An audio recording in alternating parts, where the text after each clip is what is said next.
హర హర మహాదేవ శంభో శంకర. మనం ఈ వీడియోలో అసలు శివునికి మూడో కన్ను ఎలా వచ్చింది, ఆ మూడో కన్ను తెరుచుకోవడానికి దాన్ని ఎన్నుకున్న కథ ఏంటో పూర్తిగా తెలుసుకుందాం. హిమాలయాల పర్వతాల మధ్యలో ఉన్న పవిత్రమైన మౌంట్ కైలాస్లో పరమశివుడు లోతైన తపస్సులో ఉండేవాడు. ఆయన ధ్యానం అంత గంభీరంగా ఉండేది. దేవతలకే ఆయనను కలవడం కష్టంగా మారింది. ఆ సమయంలో ఒక మహారాక్షసుడు అయిన తారకాసురుడు దేవతలను చాలా ఇబ్బంది పెట్టసాగాడు. బ్రహ్మదేవుడు ఇచ్చిన వరం వల్ల అతడిని కేవలం శివుడు కుమారుడే సంహరించగలడు. కానీ శివుడు మాత్రం తపస్సులో ఉండడంతో వివాహం చేసుకోవడం లేదా కుటుంబ జీవితం గురించి ఆలోచించలేదు.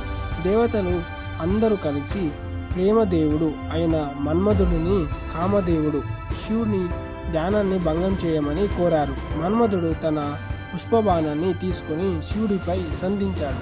అప్పుడే ఒక అద్భుతం జరిగింది. శివుడు ఒక్కసారిగా తన నుదుటి మధ్యలో ఉన్న మూడో కన్నును తెరిచాడు. ఆ కన్ను నుంచి వచ్చిన అగ్నిజ్వాలలు సర్వలోకాలను కలిగించాయి. ఆ దివ్య అగ్నికి మన్మధుడు క్షణాల్లో భస్మమయ్యాడు. మన్మధుడి భార్య రతిదేవి కన్నీళ్లు పెట్టుకొని శివుడిని ప్రార్థించింది.